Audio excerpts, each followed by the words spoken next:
I can't sit down, teacher. It hurts too much. My father is to blame. Amara's cries of pain echoed down the hallway of Lincoln School as she writhed, clutching her back with tears streaming down her face.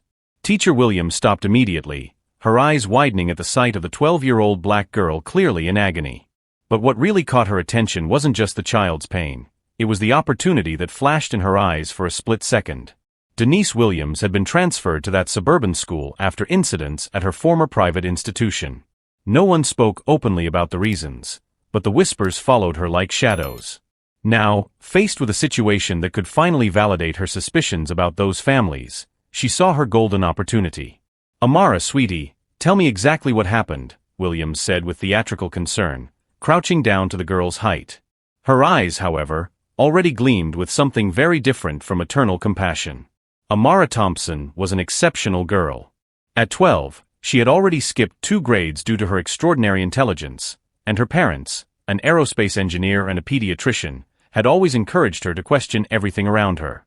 She had noticed Williams's glances, the whispered comments, the way the teacher always coincidentally found more mistakes in black students' work. My father, he made me do something that hurt a lot, Amara murmured between calculated sobs, watching the teacher's reaction closely. What Williams didn't know was that every word, every facial expression, every moment of that conversation was being recorded by the smartwatch Amara wore, a birthday gift she had learned to use in ways her parents would never imagine. The teacher leaned in closer, her eyes now practically glowing with morbid satisfaction. Go on, dear. You can tell me everything. The teacher is here to protect you from these people. There in that empty hallway, while pretending to be a helpless victim, Amara kept a secret too powerful to be revealed before the right time. If this story of injustice and intelligence touched you, don't forget to subscribe to the channel to find out how a simple 12-year-old girl would turn her teacher's prejudice into the greatest lesson in humility that American education has ever witnessed. Williams felt a wave of satisfaction wash over her. Finally, after months of observing the perfect Thompson family, with their expensive clothes, imported car, and the quiet arrogance of those who thought they were better than others, she had the ammunition she needed. Let's talk in my office, sweetie, Williams whispered, placing her hand on Amara's shoulder with a false gentleness that made the girl's stomach churn. There you can tell me everything without fear. As they walked down the hall, Williams was already mentally planning the phone calls she would make. Social services, the police, maybe even some contacts in the local press. She imagined the headlines, "Elite Family Hides Dark Secrets," or "Behind the Facade, When Success Masks Horror."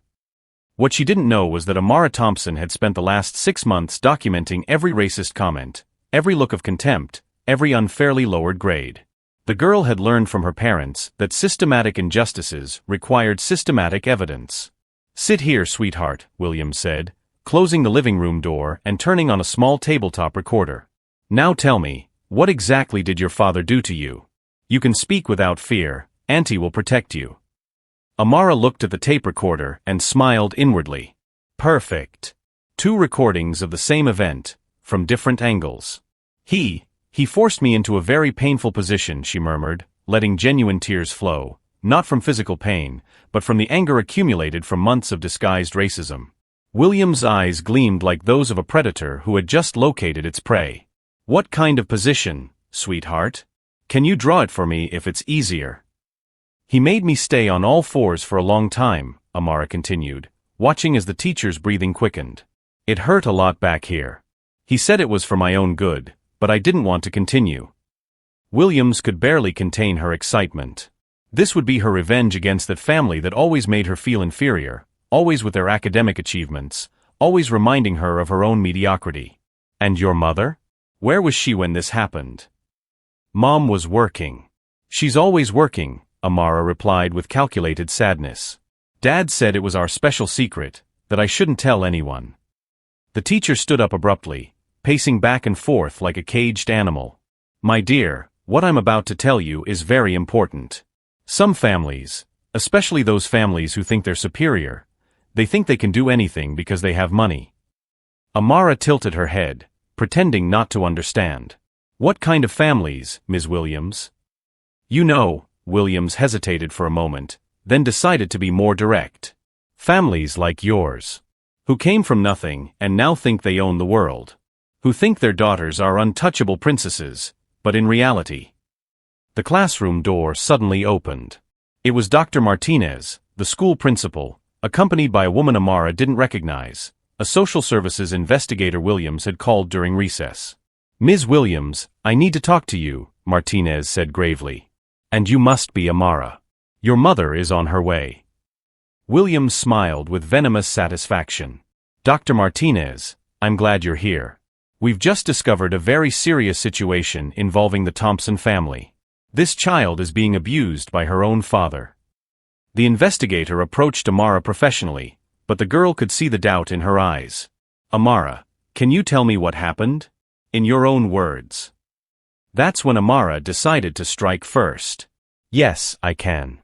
But first, can I ask why Teacher Williams said that families like mine think they own the world? What did she mean by families like mine?" The silence in the room was deafening. Williams paled, realizing she had revealed more than she intended. I didn't say that. You're confusing things, dear." "It's all recorded," Amara said calmly, tapping her smartwatch. "Both the conversation about my father and your comments about my family." Dr. Martinez frowned. "Recorded? Ms. Williams, did you make inappropriate comments about a student's family?" Williams tried to regain control of the situation. "Dr. Martinez, don't be fooled by this manipulative child.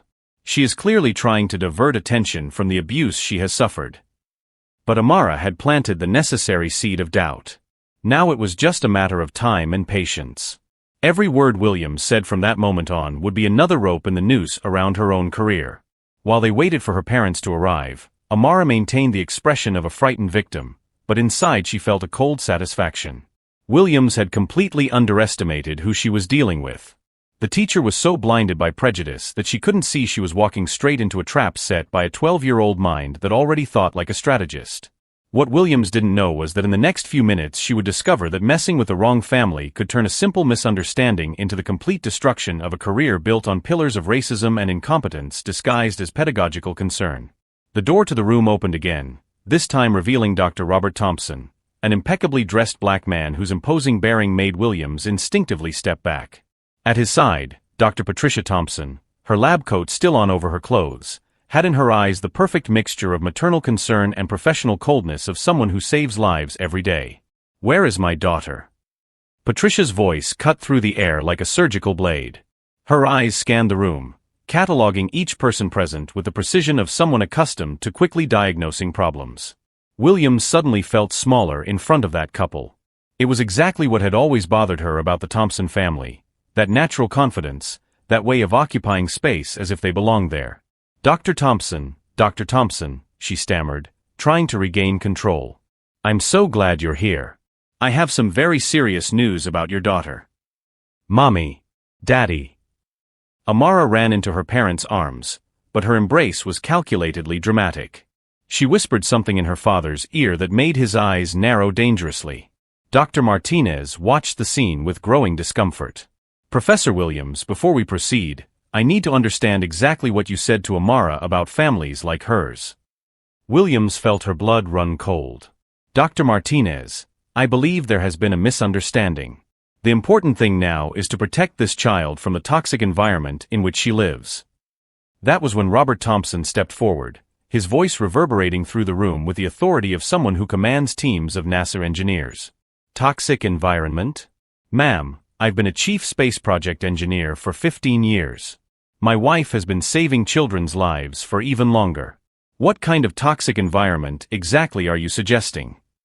The social services investigator, who had been silent until then, frowned. "Professor Williams, your allegations are extremely serious. I need to see concrete evidence, or I will have to stop this investigation immediately." "The evidence is in the child herself." Williams exploded, completely losing her composure. She confessed that her father forced her into painful positions. That she was hurt. These families think they can do anything just because they have money. The ensuing silence was broken by laughter. Clear, intelligent, and completely unexpected laughter, coming from Amara. "Daddy," said the girl, looking directly at Williams with a maturity that made the teacher take a step back. "Can I show everyone what you really think of our family?" Robert Thompson smiled, a smile that didn't reach his eyes. Yes, you can, my daughter. Show them everything. Amara activated her smartwatch and William's voice echoed through the room. Families like yours, who came from nothing and now think they own the world, who think their daughters are untouchable princesses, but in reality. Williams turned pale. That's out of context. You don't understand. There's more, Amara said calmly, moving on to another recording. The teacher's voice sounded again, especially those families who think they're superior. They think they can do anything because they have money. Dr. Martinez had stopped breathing. The social investigator furiously took notes in her notebook. But Amara wasn't done yet. Mom, Dad, do you want to know why I really had back pain? The girl smiled with an innocence that everyone now realized was completely calculated. Yesterday we spent 5 hours in Dad's lab building a model rocket for the science fair. The metal benches there are really hard. Patricia Thompson approached her daughter, examining her quickly. Muscle strain from prolonged poor posture. Common in children who spend a lot of time studying. She looked directly at Williams. Did you physically examine my daughter before making these accusations? She said. Williams tried to defend herself, but each word buried her deeper. That's when Amara delivered her coup de grace. Ms. Williams, would you like to know what else I have recorded? 6 months of your comments about black students. Your unfair grades. Your looks. Your whispers in the hallway. The smartwatch began to play a devastating compilation. These parents never even keep track of their children. No matter how hard you try, the result is always the same. Some families just don't value education. Robert Thompson crossed his arms, his voice now icy. My daughter is 12 years old and has an IQ of 160. She skipped 2 grades not because of privilege, but because of merit. And for 6 months, she systematically documented the racism she suffered at the school that was supposed to protect her. Williams realized, too late, that she had completely underestimated who she was dealing with. Amara was not a victim. She was a brilliant strategist who had turned every insult, every prejudice, every moment of discrimination into ammunition for a war Williams didn't even know she was fighting. Dr. Martinez rose slowly. Ms. Williams, you are dismissed for the rest of the day. There will be a disciplinary hearing tomorrow. But Amara had one last surprise. Dr. Martinez, may I ask you something? Ms. Williams said that families like mine came from nothing. My great-grandparents built 3 schools in the rural community where they were born. My grandparents were the first black doctors in town. My parents have 4 college degrees between them. Where exactly do you think we came from? Williams tried to leave the room, but Amara wasn't finished. You also said I'm an untouchable princess. I volunteer at my mom's hospital every Saturday.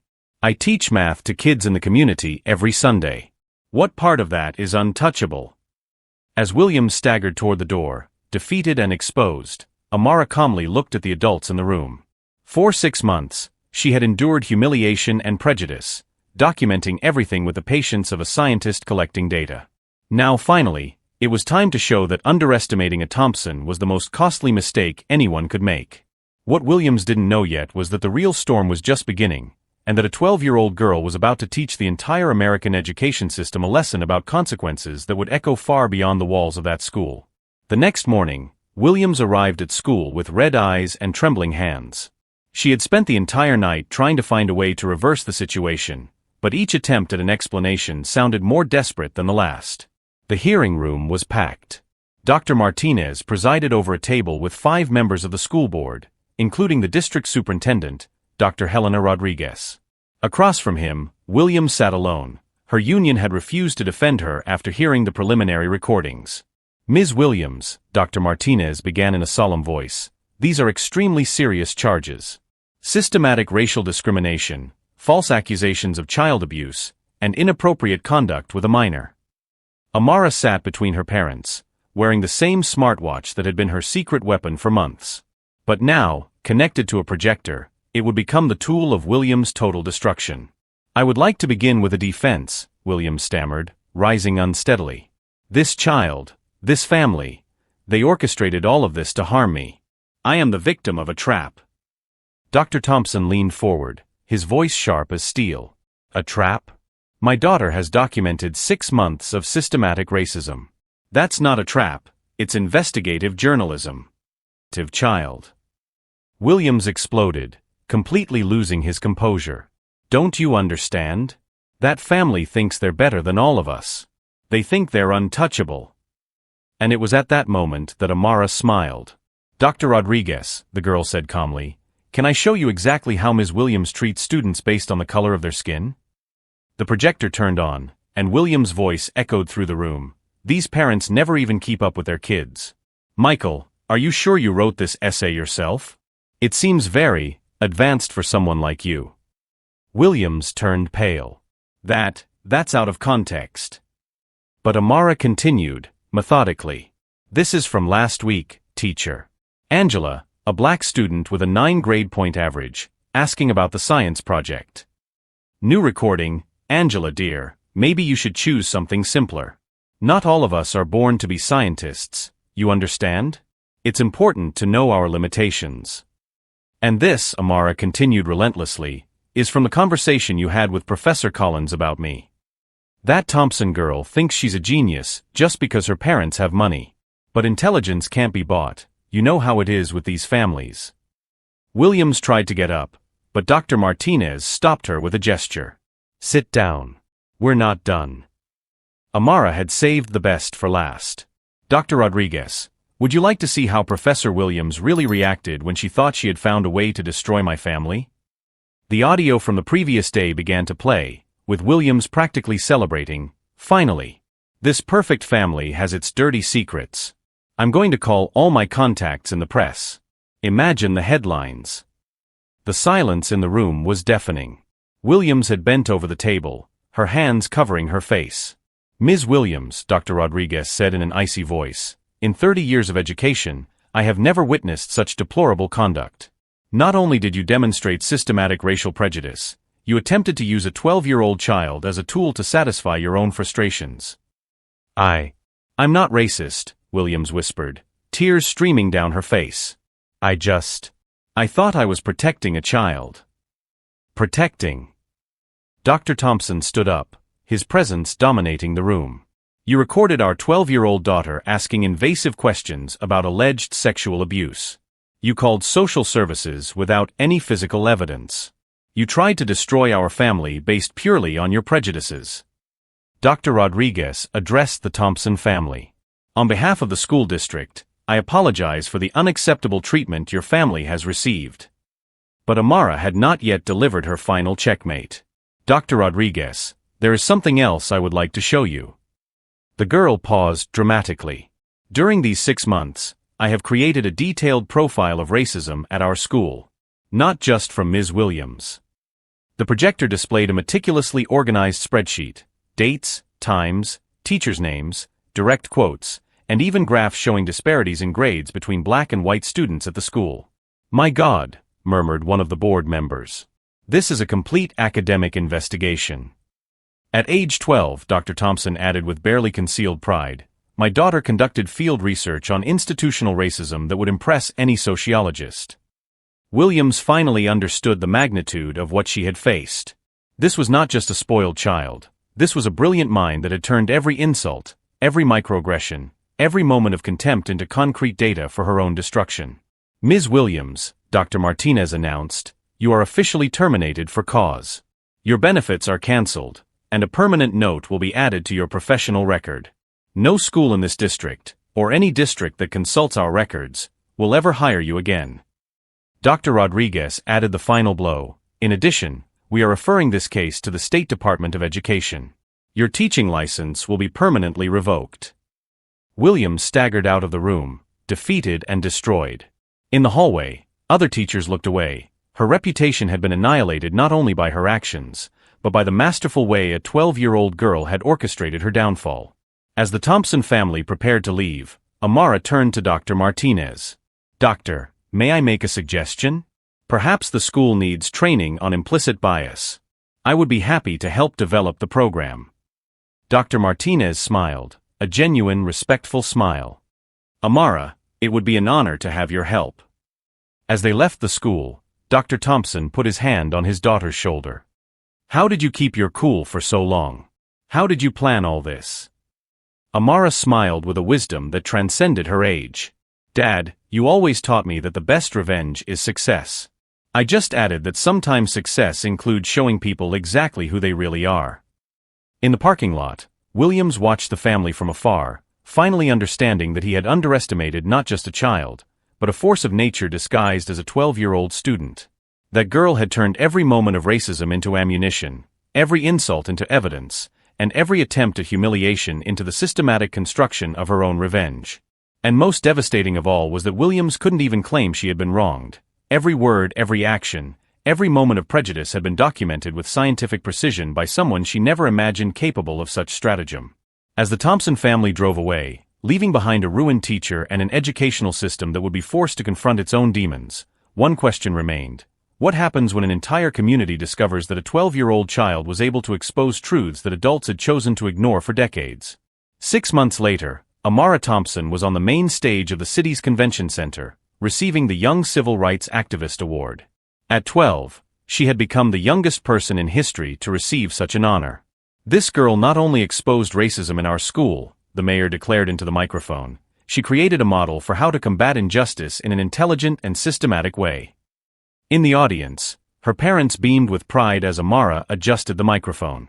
"Thank you for this award," she said with the same calm she had used to destroy Williams. "But I would like to dedicate it to all the children who suffer in silence. You don't have to accept injustice just because you're small." Outside the convention center, in a cheap apartment across town, Williams watched the speech on television. His hands trembled as he held a cup of cold coffee. 6 months of unemployment had taken their toll: gray hair, deep dark circles under his eyes, clothes that hadn't been changed in days. The phone rang once again. It was the 16th job rejection that week. "I'm sorry, but after checking your references, we won't be able to proceed with your application," said the voice on the other end of the line before hanging up abruptly. Williams looked at the pile of unpaid bills on the table. Amara's case had gone viral on social media, turning her into the most hated racist teacher in the country. Her photo appeared in memes with the caption, "How Not to Be an Educator." Universities used her case in lectures on institutional bias. On television, Amara continued, "I learned that documenting injustices is not paranoia, it's preparation. Every recording, every print, every piece of evidence becomes a powerful tool in the right hands." The program went on to show the reforms implemented in the school district after the scandal. Mandatory diversity training, anonymous reporting systems, and cameras in classrooms. Amara had been a consultant in the creation of all these protocols. Williams turned off the television in anger, but the silence was worse. In the silence, she heard echoes of her own words, "Families like yours, who came from nothing," words that now haunted her daily. Meanwhile, Amara returned home to find a surprise. Dozens of letters from children across the country, telling their own stories of discrimination at school and asking for advice on how to respond. "Dad," she said, leafing through the letters, "I think we need to create an official organization to help these children." Dr. Thompson smiled. "My daughter, you are 12 years old and already thinking like a CEO." "It's just that I've learned something important," Amara replied, carefully putting each letter away. "When someone tries to put us down because of our color, our age, or our background, they are actually giving us an opportunity. The opportunity to show exactly what we are capable of." 3 months later, the Amara Thompson Foundation was officially launched, offering legal support and guidance to children who are victims of school discrimination. The first case they took on involved an indigenous child at a rural school, and Amara personally trained the parents on how to effectively document evidence. Williams, meanwhile, had moved to another state, but even there her reputation followed her like a shadow. She worked briefly as a substitute teacher at schools where no one knew her story. But invariably someone recognized her, and her identity spread like wildfire. At one of these schools, an 8-year-old black child looked her straight in the eye and asked, "Are you the racist teacher from the internet?" The innocent question echoed down the hallway, and Williams realized she would never escape the legacy she had created for herself. That night, she wrote a letter she would never send. "Dear Amara, you taught me that underestimating a child because of their color is the most costly mistake an adult can make. I have paid that price and will continue to pay it for the rest of my life." While Williams struggled with the consequences of her choices, Amara thrived. At 13, she had already been a speaker at 3 universities, a consultant on 2 documentaries about racism in schools, and a mentor to dozens of young activists. "You know what's ironic?" she said during an interview on local TV. "Ms. Williams wanted to humiliate me, but she ended up giving me the perfect platform to show the whole world who I really am." The interviewer smiled. "And who are you really, Amara?" "I'm a 13-year-old black girl who learned that the best revenge isn't to destroy those who hurt you, it's to build something so great that they spend the rest of their lives wondering how they were foolish enough to underestimate you." Amara Thompson's story became legendary. A lesson in how to turn prejudice into power, discrimination into determination, and injustice into inspiration. She proved that sometimes the biggest mistake anyone can make is to give ammunition to the wrong person. Williams tried to destroy a child, but ended up destroying only herself. Amara learned that true revenge is not to repay the damage suffered, it is to achieve success that your enemies could never imagine. And if you also believe that intelligence and determination can overcome any prejudice, subscribe to the channel for more stories that prove that underestimating someone can be the most costly mistake of your life.